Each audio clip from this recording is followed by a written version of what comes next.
What's going on, guys? Banks here, and I'm back with another video for the SkinClub community. And I will call this a major video, not just because I'm here at the Austin Major, but because I was talking to FURIA and I was talking to Gary, who's now the head of esports, ex-coach of the team, and he gave me some insight and some information. And I was like, whoa, okay, this is crazy, the development, where they've gone, the success they're starting to have, and how they've put this all together.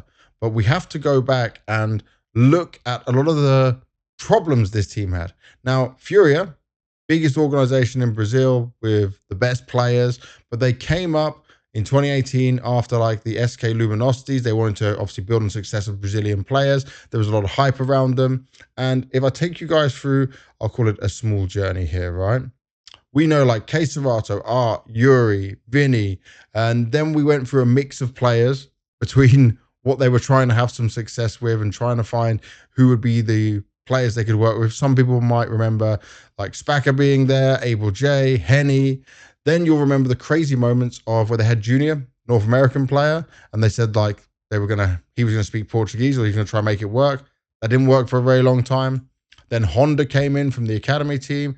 He had, I guess, remember, nice deagle clip and then kind of disappeared. Then Drop and Safe, they stayed for a little bit longer. But the problem was, even when they made playoffs of a major, this team was not taking trophies. This team was not having the success that the Brazilian community wanted them to have, the pressure that was on of them. And when you had Queserato and Yuri, who were like in amazing form and doing crazy things and so hyped up players, it wasn't good enough.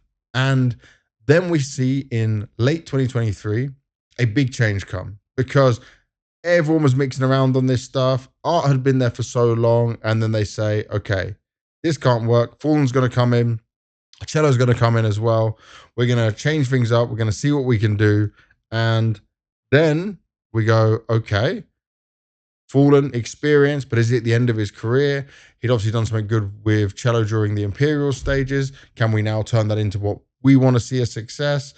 And even then, they still didn't do anything huge. I'm going to bring this screen up for you guys so you can see it.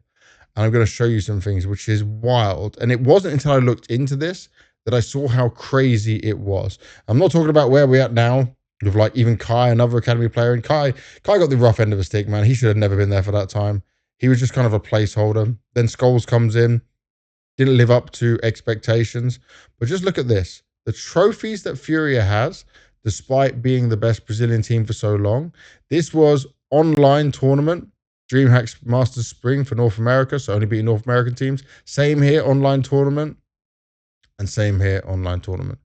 All of these tournaments they won were during 2020, all online North American events, and they were the best at that point. And then the next trophy they got was Elisa Masters Espo 2023. Now, it was an okay event if you look at the teams there given the time, but like, you'd expect when you have players like Yuri, like Queserato, that they would have been able to have some success. And this is what made Furia make a drastic change, because if people don't know this yet, in Brazil, there is a law that comes from football within contracts, and I'm not going to give the exact numbers because I've heard 400%, I've heard 200%, I've heard 1,000%. Different people have different ways of looking at this, but there is a rule within the contract where, based on the money they earn, it's an X amount more for the buyout, and that was to stop foreign clubs come over and take their players in football.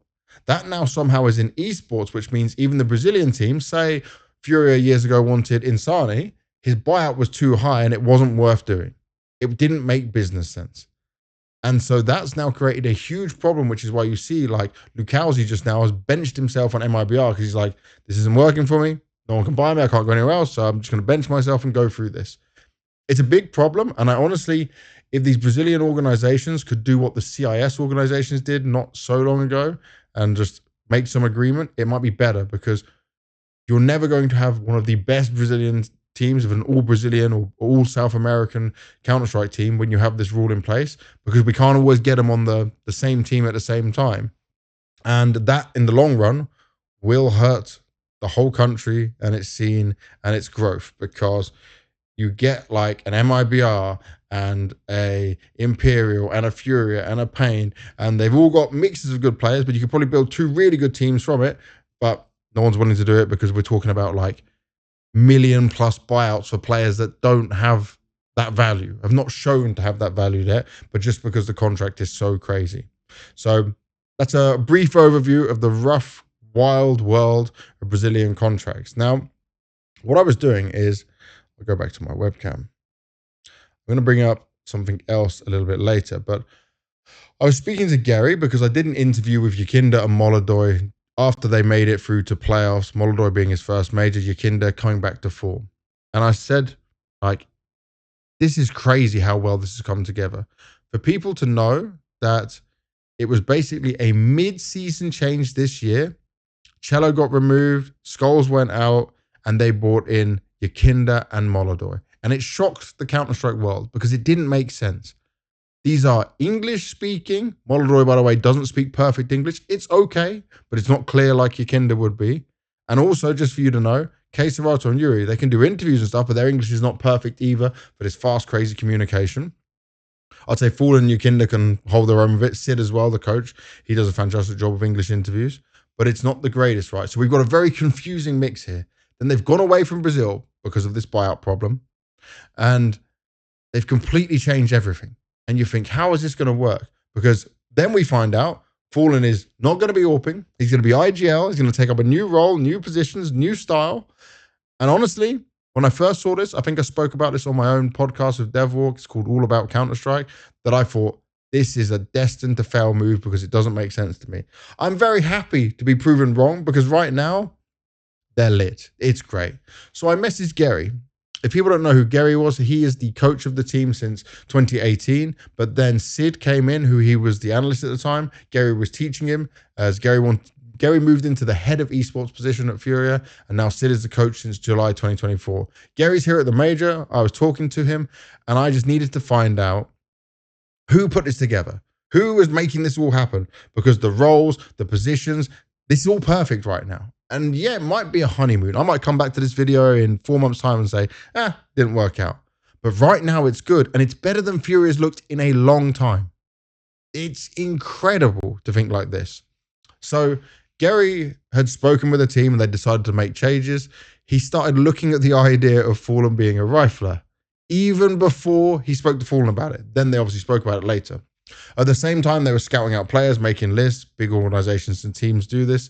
And James, who is the, not James as in VP James, but Furia's CEO, mentioned a guy called Molodoy, and that was also on the list of Gary.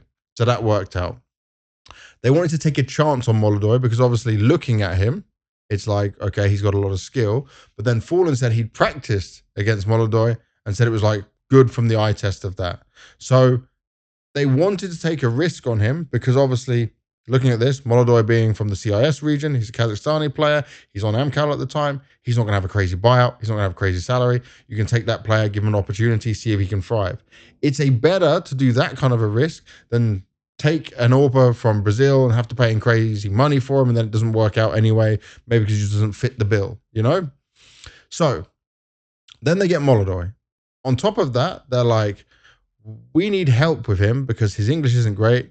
We need a Russian speaking player. Now, this ended up being YEKINDAR, and YEKINDAR obviously was in the ultimate slump after being on Liquid, was not looking like the same YEKINDAR we know and love from VP days. He never really was able, after taking over IGL role in Liquid, to come back into it. I think whatever happened at Liquid damaged him. He's told me in interviews that he was playing on a different resolution. He was always a 16 by 9, 1920 by 1080 resolution player. He went back to and changed to something in 4 by 3, but came back to 16 by 9 for the first events he was playing with FURIA. And he was back and he was feeling good and he was enjoying Counter-Strike. He's looking physically healthier and happier. And that's so important when you're playing Counter-Strike, to have that confidence, to feel good while doing it. So benefit is YEKINDAR may be from Latvia, but he also speaks Russian. Obviously, he was on VP. Everyone knows he can speak Russian. So then he can help with all this understanding for Molodoy. And Molodoy does understand it. Even when I talk to him with my heavily British accent, he understands what I'm saying. But when it's getting into some little details, YEKINDAR can help him out, can fill him with confidence. And right now, Molodoy has shown that he can be a great AWPer. He was within like the top 6 rated players, I think, of the whole stage 3 of the major against some of the very elite players in the world. Donk's there, Zywu's there at the top, Rops is there, Shiro's there, you know, and then you see Molodoy's name. It's impressive.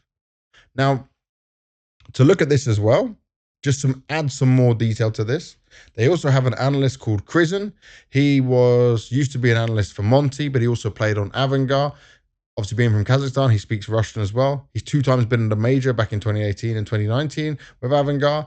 All of this extra stuff starts to click and help, and why this team's been able to function on the lingual side of things, of how they're talking in English.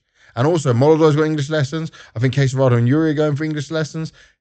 Everyone's putting their all into this. And then if I bring this up again, we're going to switch over to show you guys. So these players come in, and then we're going to look at these results. Now, if I show you, actually, I'll do seal results to show you a bit further. So we're going to start from Astana was the first event for this team. They started off going up against the Mongols. Previously with the old team, they played in Bucharest. This was Cello and Skulls. They lost 13-9, 13-11. Now, ultimately, you come into this one in Astana, and you go up against the Mongols again. By the way, there's a lot of history between FURIA and Mongols. They always seem to play each other. I don't know how this always works out, but it does. 13-4, they lose the first map. You think, oh, okay, it's not great. By the way, just going to show it. YEKINDAR molodoy here. Then they win Anubis, and it's competitive on Inferno. It definitely had a chance to win it. So you think, okay, it's a map. It's gone somewhere. Maybe it's not so great. But just look at this. Look at this run afterwards. They beat Gamer Legion, very good and capable team. They beat MIBR. They beat Oryx. They beat MIBR again. They take a map from Spirit. I think it was Train, if I'm correct off my memory. Yeah, it was Train they win. They win Train against Spirit, guys. This is a result that the old Furia could never even dream of. Then they lose the 3rd place decider. They end in 4th place. 4th place at an S tier event. And people can say, oh, it's a PGL event. It's not an IM or it's not a Blast. It still had Spirit, Astralis, Aurora. Navi was here as well. Mongols, VP. It wasn't a bad set of teams. G2 was there, but Hunter was not able to play at the time. Then they go to IM Dallas. By the way, they had to leave literally a day before Dallas started from Kazakhstan. Both of them and like Aurora were completely jet lagged during this event. It's not a great result. They destroy Lim Vision, but then they struggle against Game Legion, get eliminated. Then they go through stage 2. Now, they beat Lim Vision, they lose to Pain, they beat M80, and then what happens again? They end up beating Bait. Bait's a pretty good team, nicely through. Then they level up further. They keep practicing, they keep grinding. And look here, they beat Mongols, finally. They beat Aurora, and then they beat VP 2-0, and they make it through to playoffs as a major. And their next game now in playoffs of the major is against Pain, who they lost to in a best of 1, but they're going on a best of 3 on stage where everyone except Molodoy has stage experience. But Molodoy performed incredibly well at Astana. His first stage was a home crowd. It is in Kazakhstan, so there is a caveat there. But look at Gary, Jamie, even the CEO, Fallen, making these roles, positions. And this is where we as people who watch Counter-Strike and enjoy Counter-Strike need to look at how important roles are and how important players being comfortable are. Someone who's experienced as Fallen, a legend of Counter-Strike. People were saying he's washed, oh, he can't do it. He was even able to realize, humble himself and say, okay, I can't AWP like a Zywoo, like a Shiro, like a Munasi, right? I'm getting older. I'm leading and doing this. I'll develop myself further. I'll give my AWP up to a young player to do all that amazing plays that's needed for a team in Counter-Strike. And then what will happen is I will be IGLing with a rifle. By the way, he's not the most perfect rifler, but he's doing better than what we saw Cicadian do, for example. He's doing better than some of the players. I'm actually just going to look. I didn't look at the stats before, so I'm going to look at his stats from the major. And let's see. Let's just give you this. Fallen's got a 1.07 rating. 1.07 rating here, guys. With a rifle. Now, it's not a huge show on the maps in there. It's not a huge amount of data because they won in 4 maps, 2 best of 1s and 1 best of 3, but that was against VP as well. And I'll tell you this, from the eye test and watching him, he's calling a good game because he's seeing more. He's less focused on that scope the whole way down. He's got a better viewpoint of the game, and he can take some Smart plays using all his experience, pushing smokes at the right time, hearing the rotations, calling and telling his team what to do. Right now, things are looking really good. And this was a huge risk, but a genius move from the people involved in FURIA. And it's something that should be praised and looked at. And I'm glad I could tell this story because this story about FURIA, maybe I'll just call the video Storia at this point. But I'm glad I could tell this story about FURIA to everyone from learning this information, because so many organizations are wasting money, having bad contracts, having problems with players, and not being able to succeed in the right way. And this so far has been a success story. It's very early days. It's just 2 months into the team, but this is at a major as well. And this is for a team that has not lived up to expectations, who's not had the success they were supposed to have. And I'll tell you this, from my eye test of just looking at Molodoy individually, he is a player for the future. He is a player who can have a very bright future, and he is getting all the help he needs in a team like FURIA. And that's from the management, from the analysts, from the people behind the scenes. And that is so important. That is missing sometimes in even the best teams and organizations. FURIA has had a wake-up call. They've had a realization. And trust me, you've never seen me being a huge FURIA fan or something. I just think the way they've done this business and the way they put it together is a great story. And it leads to having a very successful future for this team that was otherwise doomed looking at Brazilian players. So big props to FURIA. Hope you liked the video. Thanks very much for watching, as always, and I'll see you in the future on the next videos and at the major if you're watching. Enjoy.